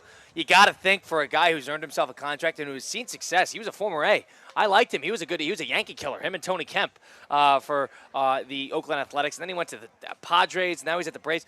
This was like the first week of the season last year that he got gypped for the PEDs, and then he got 80 games for it. You're doing it again, and you can't call. Oh, I didn't know. That's what all these guys say. Oh, I had no idea. I had no idea that what I was using, this cocktail that I get injected with every Tuesday, I had no idea that there was, in performance-enhancing drugs or illegal drugs within it. That's what they all say. I agree. This is a little – we're past this as a sport. All right? Like, there are so many other ways to become a great athlete, and you don't need testosterone as a 34-year-old, as somebody who has seen a pretty good success in the Major League Baseball level. You tainted your career. You hurt the Braves here because the Braves can never get guys on the field. And now they're going to deal with the same thing again. Full season. They should be done with it. Find a way out. If they can't void it, find a way out. Number 4. Let's go to the NBA because, well, the Celtics blew out the Bucks, and big names weren't even playing for the Celtics last night. So that's one story, but the more intriguing side is after the Bucks suffered their third consecutive loss, a guy by the name of Bobby Portis said, "Why are you losing? Well, we're just playing better teams." Bobby Portis said to the Athletics' Eric Name, "It's fool's gold, those 8 wins out of 10 games. For real, rolling 8 out of 10, playing against bottom teams, the teams that are just trying to lose. For real, right?" Are you shocked that a player on an NBA team said a previous positive stretch was fool's gold and the only reason they're losing now is because they're playing good teams? So he was talking about in terms of the Bucks going on a good run was because they played bad teams, not the Celtics? Yes. He was saying that his team, the Bucks, only won 8 out of 10 games because the teams were crap. All right, so let's play this out. So I'm going to go through the schedule right now of who the Bucks beat in February, right? Because they had a pretty decent February. They lost by 30 to the Celtics. They can never play the Celtics well. They beat the Bulls. They beat the Pelicans, 2 bad teams. The Pacers are tanking. They lost to the Magic. Then they beat the Magic. Then they beat the Thunder. Thunder are pretty good. Beat the Pelicans. They lost to the Raptors, who are having a good year. The Heat are a play-in team, and the Cavaliers are good. They beat them last Wednesday.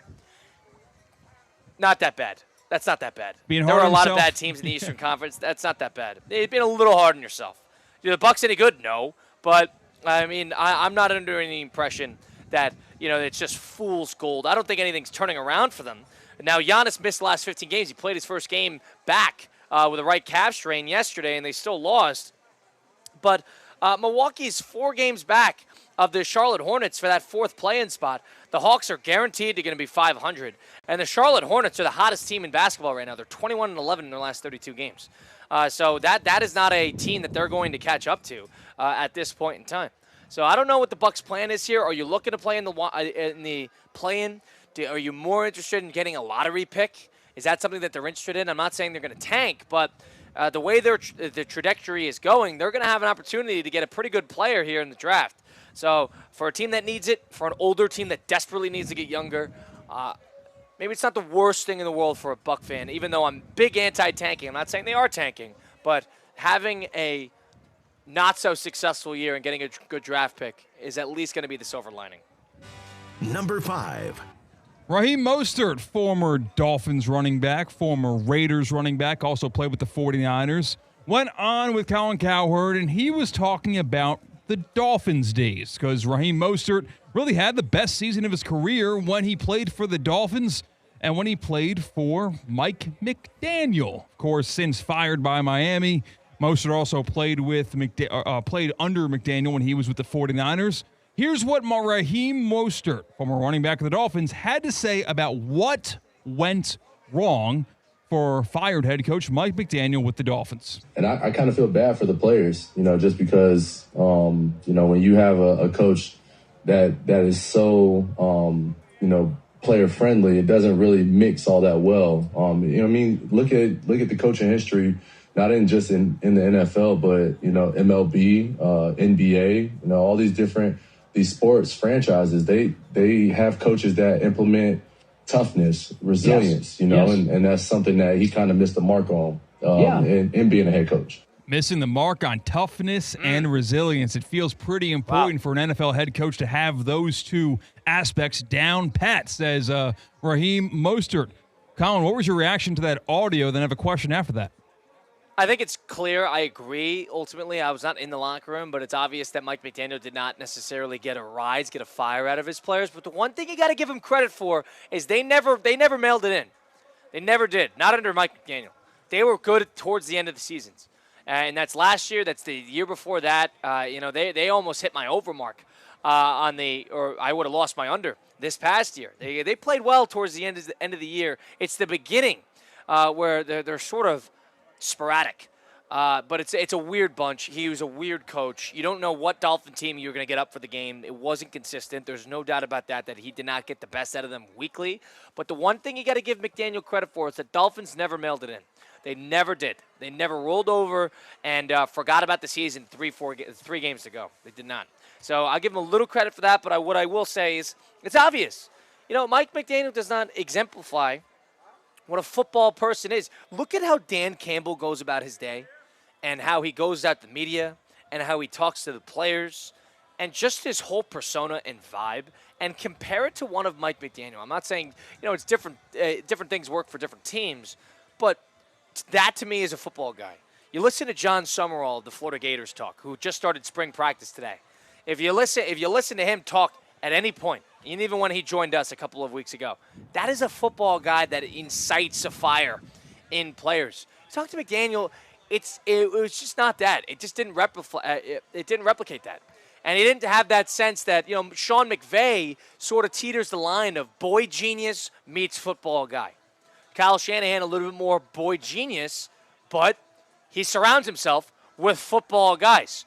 Bob Sala's with him every 5 seconds, and he's a coaching tree, a guru. So they always have football guys in the building. McDaniel never had that. They never really had that. He had football guys around, but it wasn't necessarily a coaching tree that you were willing to write home about. So the fact that a player is saying that in hindsight, and he's not even saying it maliciously, he's just saying it in retrospect, I guess it just goes to show that a lot of the concerns that people had with the Dolphins in terms of locker room, in a lot of ways, were true. That they were a little spineless, a little gutless. Is being a player coach a bad thing in today's NFL? I don't know. I would say that being a player coach can work, but I ultimately think that even professionals, they need direction because there's so many ebbs and flows with the season. People are worried about their own agendas. They're worried about their own incentives, their own contracts, their own free agencies, their own trade proposals. They're worried about that. You need one guy to reel it all in. It's the head coach. It's the most important position in that league, and it always has been, always will be. If you have the right head coach, things are going to go well. So I do think having a player coach that there's levels to it. Being cool with the players does not make you a player coach, but changing how you coach because of the players does. And I don't know if that's necessarily the right thing, and maybe Mike McDaniel did some of that. You can't let people walk over you. You gotta be the tallest man in the room, even if you're not physically. In power-wise, principle-wise, you got to have the biggest stature, the most conviction in the entire room. So that's what I would say about Mike McDaniel. Live here at Cacti Park at the Palm Beaches, Colin Russo and Christian Cat. It's Russo and Rizzo on ESPN 106.3. A lot of action this weekend. Here at Cacti Park. You're going to have the New York Yankees coming into town. They got a doubleheader. But that second game, 6:05 this Saturday, will be the New York Yankees, and they still have a couple tickets available. So go get some on the other side of things. We will take a timeout. We're streaming live on YouTube at ESPN South Florida currently, and in your radio dial at ESPN 106.3. It's Colin Russo, Christian Cat, Russo and Rizzo, ESPN 106.3. Live from the Anajar and Levine Accident Attorney Studios. Anajar and Levine Accident Attorneys. Call 1-800-747-FREE. This is ESPN 106.3. Spring training at Roger Dean Chevrolet Stadium is in full swing. Don't miss your chance to see the Miami Marlins and St. Louis Cardinals take the field in Jupiter. Check out the brand new Jupiter Medical Center Champions Club featuring Cardinals and Marlins legends every Saturday, as well as the Saturday post-game concert series lineup. Tickets, groups, suites, mini plans, VIP experiences, and more are on sale now at RogerDeanChevroletStadium.com. You've seen the PGA Tour's best on the course, but in the arena, it's prime time. Season 2 of TGL presented by SoFi is back. With big moments, big personalities, nonstop action on the big screen. Shot clocks, hammer drops, timeouts, and overtime. Tickets are on sale now, but availability is limited. Visit TGLGolf.com to get your tickets while they last. TGL presented by SoFi. Keep up. It's golf. Hi, I'm Janice Ridenour from J. Zello and Associates. For nearly 30 years, my firm has worked alongside business owners and their teams, helping them truly understand QuickBooks with clear accounting guidance, proven workflows, and hands-on training. We offer customized QuickBooks online training delivered in a supportive, judgment-free environment so you can learn at your pace. If you're stressed about your books, you don't have to be. Get trained, get confident, get it right. And when you need ongoing support or you'd rather have it done for you, our experienced team is here to help. Visit jzolo.com and schedule your free consultation today. Good luck surviving the off-season, football fans. At first I was afraid, I was petrified. Football's over, it's like a part of me just died inside. 200 days till football's back, but tonight I won't just cry, cause I've got a ways to play. And that's the place with Hard Rock Bet, I will survive. Offered by the Seminole Tribe of Florida. Must be 21 plus and physically present in Florida to wager. Terms and conditions apply. If you or someone you know has a gambling problem, please call 1-833-PLAY-WISE. I'm Ellie Anajar of Anajar & Levine. Injured in a car crash? Never rush to settle with insurance companies, and never settle for just any attorney. Demand Anajar & Levine. Our experienced legal team will fight to win you the maximum compensation you deserve. Call me, Ellie Anajar, for a free consultation and take back control of your life. Call 1-800-747-FREE. That's 1-800-747-3733. In office, West Palm Beach. The Palm Beach Health Network Physician Group, an affiliate of the Palm Beach Health Network, is committed to delivering high-quality care to the communities they serve. Their award-winning physicians and specialists provide a level of expertise that has resulted in regional firsts and outstanding patient outcomes. For a physician referral, call 866-654-2362. To learn more about the Palm Beach Health Network Physician Group, visit pbhnphysiciangroup.com, pbhnphysiciangroup.com, to get in touch with the Palm Beach Health Network Physician Group. What would you do with an extra $700? You can earn up to $700 per year with Boost Checking from Flagler Credit Union. Boost Checking pays 7.0 annual percentage yield on balances up to $10,000. That's up to $700 extra to do what you love. Boost Checking from Flagler Credit Union. Requirements apply to earn the highest dividend rates. Limit one checking account per membership. Dividend rates and annual percentage yield subject to change. Business accounts do not qualify. Insured by NCUA, official credit union of Florida Atlantic Athletics. Want to accelerate your career as a manager or executive in the exciting industry of sports? Florida Atlantic University's MBA in Sport Management program is ranked #1 in Florida and 10th in the world. Students learn practical and applied skills from top faculty and experts who work in the industry. With a 94% placement rate for all grads, the full-time MBA program sets students up for success in the world of sports. Check out Florida Atlantic University's MBA in Sport Management program today by going to business.fau.edu.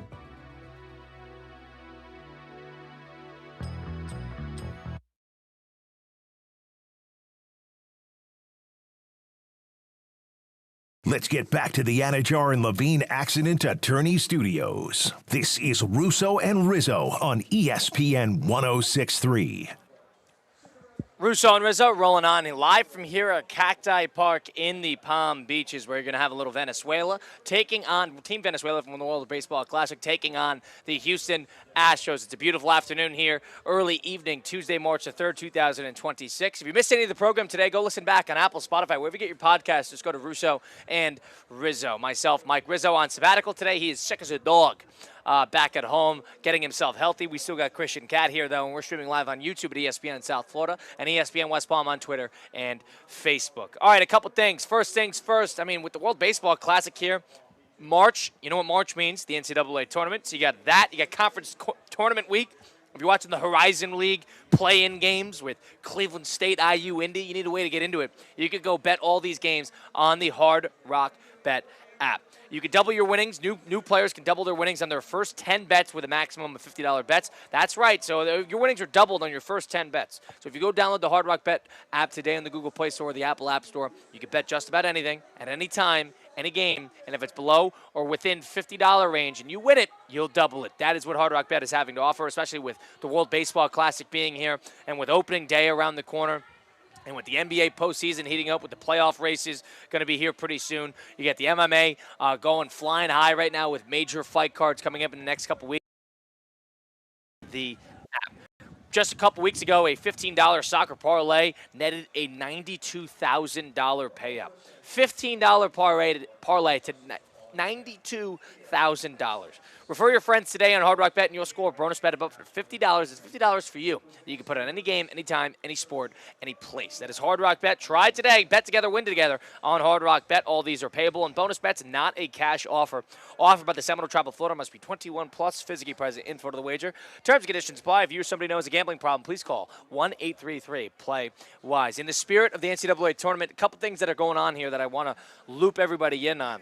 So if you haven't been following what's going on, it's bracket season. So obviously the conference tournaments are rolling about and these automatic bids are playing out. But what we do know is there is a bit of a conundrum going on with a specific team that resides in Oxford, Ohio. The Miami of Ohio basketball team is having a terrific year. They are 29-0.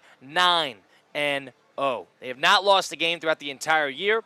And the problem with that is it is one of those teams akin to, if you're going to compare it to college football, akin to a Cincinnati or akin to an undefeated James Madison or something along the lines of that, where there is a team that is dominating the lower tier of competition. And now the question resides in, once you enter into the Mid-American Conference, the MAC Conference Tournament, if they were to lose a game, and they have 2 more games left in the docket, they have Ohio and Toledo. If they were to win both those, go 31-0 in the regular season, and lose at some point in the semifinal or the final, whatever it might be, of the MAC tournament, do they still get an at-large bid into the NCAA tournament? Bruce Pearl, former Auburn coach, specifically, and the current college basketball coach, spoke adamantly against the putting the 68 best teams. The thing about Miami of Ohio is they have 0 quad 1 wins. So they haven't played anybody great. They've beaten all the teams they need to beat, especially in conference, but they have not played anybody great. 0 quad 1 wins. For example, the Arizona Wildcats have 14 quad 1 wins alone. And Duke has played 15 quad 1 games. Miami of Ohio has played none. So do they get in as an at-large if they were to lose their conference tournament in favor of a team like Auburn? Auburn, who has 15 losses on the season. They have 15 losses on the year. And it's a team that is going to be teetering around 500, and a team that has not played well in SEC play, but a team that has the #1 strength of schedule in the entirety of the sport. So if you're going to throw in an Auburn who has had a couple good quad 1 wins, but they're 6-10 in the SEC, or if they were to lose in the MAC tournament, which totally could happen, do you put in a Miami of Ohio? Christian, where do you stand on this issue? Yeah, it's tough because I have my college football brain blending with my college basketball brain, and I know that historically MAC hoops is not very good in terms of not just not a power conference, but not a good group of 5 conference, right? Like, they're not really good at all. Right. I can permit 1 loss. 1 loss only. Especially in the regular season if they go undefeated. I would agree with that. You know why? Because in college football, I'd make the argument today that it's a lot easier to go 12-0 than it is to go 31-0 in a regular season in college basketball. We see it a whole lot more often that teams go 12-0 on their season and then they run through it. We have 3 teams a year that enter into postseason play undefeated. You do not see that in college basketball. That is because there are 31 games. There's 31 opportunities to slip up. You play a whole lot more road games. So my perspective on it would be, despite them not being a great, how are there fans out there? There are people out there, there's analysts, bracketologists, as they call it, who are sitting there making the argument that this team should not get in, even if they suffer 1 loss in their conference tournament. They should absolutely get in favor of what? A 12-13 loss Power 5 team? College football, Christian, you're right. At James Madison, we know they cannot keep up with the rest. But we have seen teams like St. Peter's. We have seen teams like Yale. We have seen teams like Loyola Chicago who have come out of the gutter and have beat great teams in the tournament. It's a one-off. Anybody can win. I don't know why people wouldn't want Miami of Ohio in this spot. Yeah, and I don't see it. This is what the fabric of the sport is built on, giving auto bids for all these conferences. So, like, if we're going to allow a 13-loss UMBC make the tournament, because it's built in the rules. Don't get me wrong. There's no judgment If you win your conference tournament, you deserve to get in. Yeah, bottom line. And I think that maybe doing what Miami, Ohio has done and only losing 1 game, I think that also fits that criteria. No, it's not written into the rules, and you still got to be selected for that if you don't win your conference tournament. But it's certainly remarkable, and it gives you a seat at the table. It's not a 12-person table. the table stretches across the entire room because it's so big. Yeah, they're deserving of a spot. Yeah, not even a question. Because if Akron, for example, beats them in the MAC tournament, then all of a sudden you're going to have a two-bid MAC conference, which some college basketball purists would hate, but the normal fan should get a kick out of it. Why wouldn't you want to see an 11-seed Miami of Ohio playing in a first four in Dayton against an Ohio State? You don't want to see that? That would be interesting. That would be an interesting Tuesday night pre-NCAA tournament. And I'll give you a couple more stats. Miami of Ohio, they're second in the country of all 365 teams. They're second in the country in scoring, and they're second in the country in field goal percentage. So they could score, they could hit threes. They hit threes at a top 5 clip in the country as well. I don't understand what the Bruce Pearls, which is funny because he's arguing for Auburn, the Bruce Pearls of the world, who is arguing for the Stephen Pearl-led Auburn Tigers to make the tournament with 15 losses. I don't care how good the strength of schedule is. You got to draw the line somewhere. You got to draw the line somewhere. There is no the whole idea. Christian said it. The fabric of the sport is built by giving the little guy a chance, right? That is the fabric of the sport. Give the little guy a chance. And if you're not giving Miami of Ohio any sort of chance to get into the big dance, I don't know what we're supposed to do. Yeah, because do we need an extra SEC team? Do we? I don't need that. I don't need to see that at all. What would be their record at the end of the regular season if they lost one game? Yeah. Well, so let's say they finish undefeated. They'll be 31-0. Okay, 31-0. Tournament, and you get a win. 31-0, and you lose in the championship game or even the semifinal, the quarterfinal. That is so much more impressive than a team going on a run in another Group of 5 tournament and losing a bunch of games earlier in their season, maybe when they playing non-conference games against Power 4, Power 5 conferences. Like, it's so much more impressive to put together a marathon run like Miami of Ohio when you could just be cold from 3 one night. I don't know, maybe someone's sick and you don't have everyone that you have on your bench that you're used to. It's very impressive and should be rewarded, the complete package of a season they put together. No, you don't have those big quad one wins, but you outlasted everyone, a feat that really not many people have been able to say. And another thing to add to that is we're sitting there talking about how you're getting everybody's best shot the entire year. From 10-0 on, you got every single team you played best shot throughout the season, and you didn't really, you didn't fail once. We've seen a Wichita State team who was in the Missouri Valley Conference, who was 35-1, 18-0 in conference, get up to a 1 seed. So now we're drawing the line. 888-760-3776. Are you under the impression that Miami of Ohio should get a bid even with an at-large if they were to lose in their conference tournament, being an undefeated, potentially, regular season team? We'll go to Jensen Beach. John in Jensen Beach. Welcome into the program. John, what's your thoughts on this matter? How are we doing? So they are Miami, Ohio is also, I believe, 20-6 against the spread. So this is not like a fluke where they're winning games and, they're miracle type of wins. They're expected to win, and they're expected to win big in a lot of games, and they're doing just that. They're a legitimate team, and if you are playing them in the first or second round, you're going to have your work cut out for you to beat them. Now, John, do you think the NCAA, let's play it out. They lose in the semifinal, or let's just say they lose in the championship of the MAC conference tournament. Does the NCAA committee, do they put them in, or are you under the, not what you think, do you think the committee will put them in or leave them out? So I think the only chance they get left out is if they get bumped by a really bad MAC team in the first round of the tournament, of the conference tournament. I could listen to that. I would make the argument, thank you for the call, John. I would make the argument that first game is probably the most important game they'll play because they're obviously going to want to win that tournament and go into the tournament undefeated. But I would say that they can't blunder. They can't lose by 10. They can't lose by 15. But you can lose by 4 in the championship and get away with it. And then, in a sport, I know the auto bid for the MAC tournament will still get in. Like you said, it'd be a 2-bid conference. If you leave Miami of Ohio out, how are you as a governing body saying, okay, this tournament winner is more worthy than Miami of Ohio? Whoever that ends up being, if it plays out that way, you got to include both. Got to. And the argument is not versus them and the other Mid-American team. Right, but that's that's the optic. That is what's going to look like. Versus the ACC team who has lost 12 games, or the SEC team who has lost 15 games in the case of Auburn. 15 games. Auburn lost by 40 to Michigan. They lost by 30 to Arizona. They've gotten smoked by every team. They've played some of the top teams in the country. You got to give them a little credit, but you can't get smoked every big game you play and go 2-10 in quad one games and we call it a day. You can't do that and get a bid. I've seen worse teams. I've seen worse situations get snubbed out of the tournament. West Virginia of last year being most notable. So hopefully the committee makes the right decision here.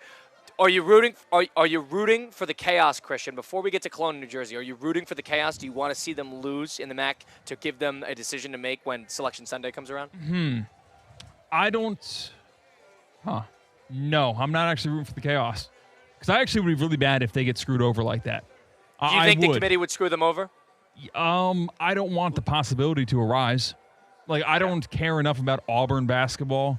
And my favorite college basketball team, Penn State, isn't sniffing the tournament, so it's not like I have a personal stake in the matter where I'm being screwed over.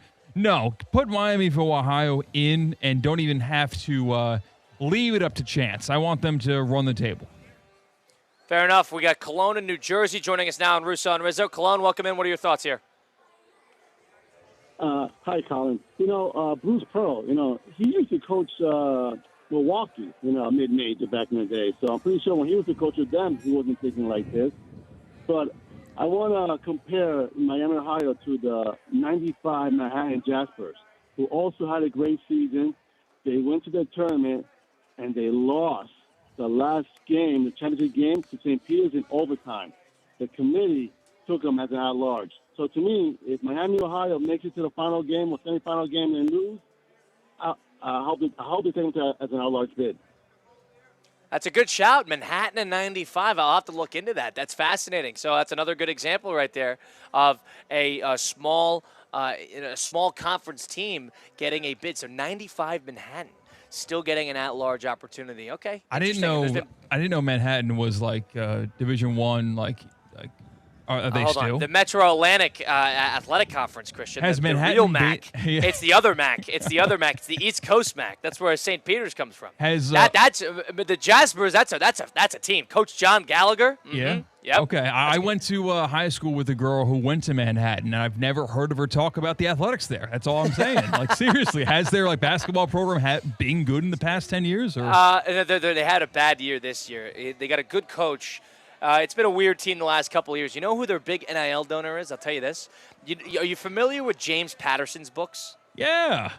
Like the books, a lot of moms read it. Yeah. Me and 13-year-old Christian Cat. Yes. He is Manhattan's bankroll for their basketball roster. Do you know that? Does he go to games? Yeah, every game. That's insane. He goes every game. Goes every game. Wow. So they get a couple million a year just to build their roster because of that. As far as my understanding is. You know what? That's a nice little aspiration to have in life. Not to be rich enough, because he's made hundreds of millions of dollars writing a book. It's like what Mr. B should make a video about this. He should go bankroll some terrible, traditionally terrible team and go take him to the promised land. He should. I'm not saying James Patterson's doing that, but it's a cool little experiment.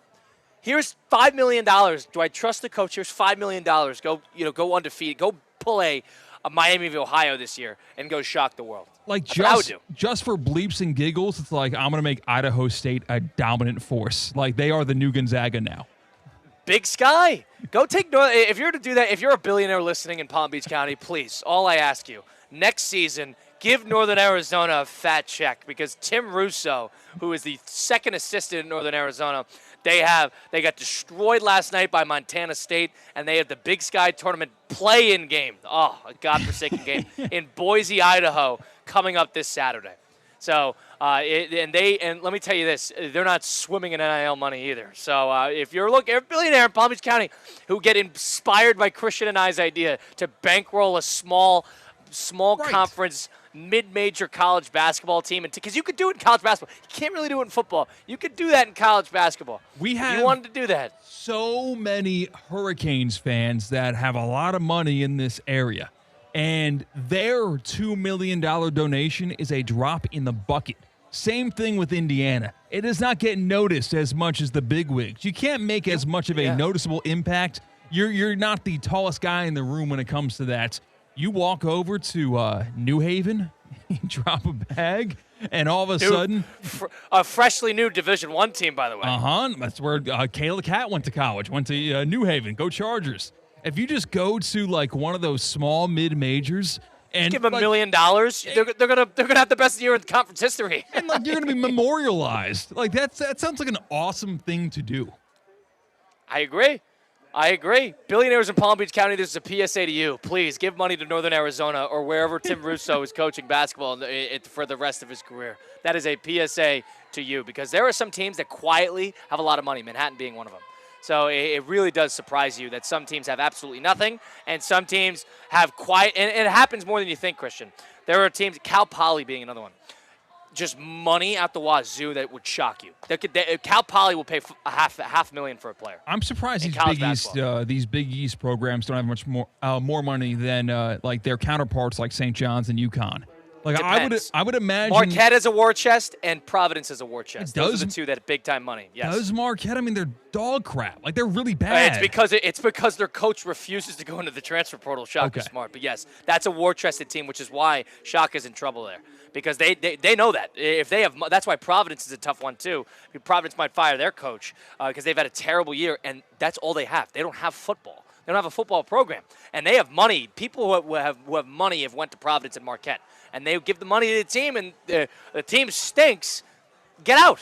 Get a new guy in there. Need a billionaire.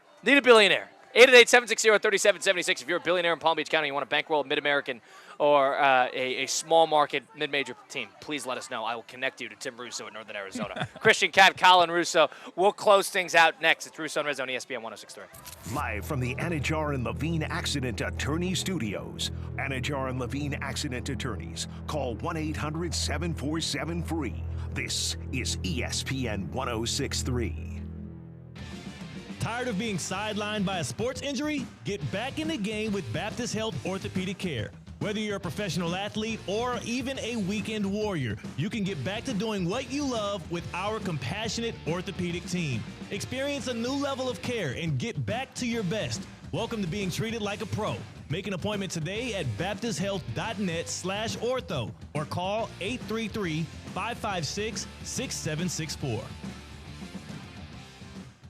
Want to play college basketball? Register today for the free Orange Bowl Florida High School Basketball Showcase presented by Baptist Health. Hit the hard court on Saturday, March 14th at the David Posnack JCC in Davie and show off your basketball skills in front of coaches from across the country for a chance to earn scholarships for college. The event is open to high school juniors and seniors, both boys and girls. More than $1 million is awarded each year. Register for free today at orangebowl.org. We are proud of our parents. Want to know why? Because they work for the school district of Palm Beach County. There's lots of great jobs with paid vacation, holidays off, healthcare, and retirement. You can be on the same schedule as your kids. Come work at the school district of Palm Beach County. You'll see why it's your best choice. Join us at the Team Palm Beach Schools Job Fair. Register at palmbeachschools.org/job fair. That's palmbeachschools.org/job fair. College basketball is heating up and the tournament is almost here. Don't let your home get caught off guard. Get ready now with EDS Air Conditioning. Right now, qualified customers can get 0% interest for 60 months on a brand new AC. Hot streaks belong on the court, not in your living room. With over 800 Google reviews and a 4.8 star rating, EDS has been the trusted MVP since 2006. Visit edsyes.com today. Stay cool and be ready before the madness hits.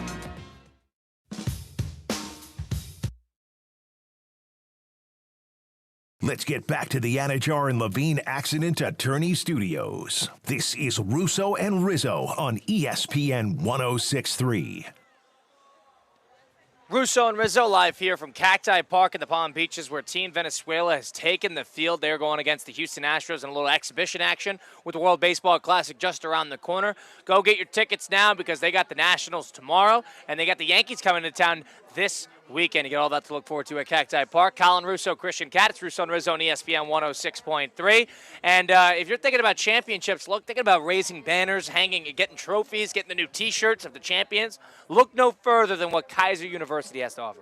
Yeah, they represented themselves well on the basketball court on the men's side of things over the weekend. Right over at Massimino Court in West Palm Beach because Kaiser had the tiebreaker, co-champion of the Sun Conference. They hosted the Sun Conference tournament, and they didn't come home with the trophy, but they are in prime position for Selection Thursday coming up in the NAIA basketball tournament. We'll find out where those Kaiser Seahawks are headed to try to bring home the 28th red banner for Kaiser Seahawk athletics history.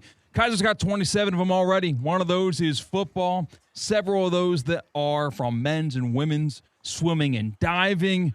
The Kaiser Seahawks are all about championships, both on the court, on the grass, on the turf, and in the classroom. If you are considering prolonging your athletic or academic career, look no further. And right in our backyard, the flagship campus of Kaiser University is so beautiful. And it's right down the road, right off of I-95. It's right off the turnpike. KUSeahawks.com is where you can get more information. But I tell you what, Kaiser does not stop winning on the basketball court. It's going to be tough to match the success of their football program, who went back-to-back NAIA national championship games, trying to go for the 5-peat in terms of going into that game coming up this fall. But they've been runner-up in 3 of those games. They won the whole dang thing in one of those, and they are well-positioned under head coach Miles Russ to try to go back for the 5th consecutive year over in Texas. Man, Shea Spencer was the quarterback there at Kaiser University. We'll see life without Shea Spencer because he was there for 6 years as a graduate quarterback in his senior campaign this past season. But things are well positioned on that flagship campus of Kaiser University. Was able to stop on by last Thursday, going to be there next Thursday as well, where I work on my golf game. And they've got the best facilities in the area, the best facilities, coaching, and tools in the area. A massive chipping and putting green. The practice bunkers are pristine. The coaching is second to none because they have Coach Pete. They've got Coach Evan, Coach Gabby, Coach Christian. You're on a first-name basis with that lot, and they truly take care of you and lower your handicap on the golf course. KaiserGolfCenter.com is the website to get information for the golf coaching center there at Kaiser. And Colin, how was the national anthem there at Cacti Park? Kaiser information you could shake a stick at. We had to do our national anthem here, and I believe we're doing the Venezuela national anthem. I'll stand up for this. But I'm wondering if you got the extended cut, the director's cut of the Kaiser University read. That's what it was. I didn't realize. I was a little surprised by that. But one thing I will add is that I attempted to audition for this opportunity to sing the national anthem in a game like this. And Cacti Park swiftly said no after listening to my rendition of the national anthem. And Christian Cat watched that video earlier today. Christian, did you think I did not deserve an opportunity to sing in front of everybody? We forgot the words. I didn't forget the words. It was a unfortunate pause. It was an unfortunate pause where I lost the words for about 3-4 seconds, but I got it again. I didn't need help. Nobody helped me, but that's how it goes. Anyway, we'll see you next time. It's Russo and Rizzo right here on ESPN 106.3.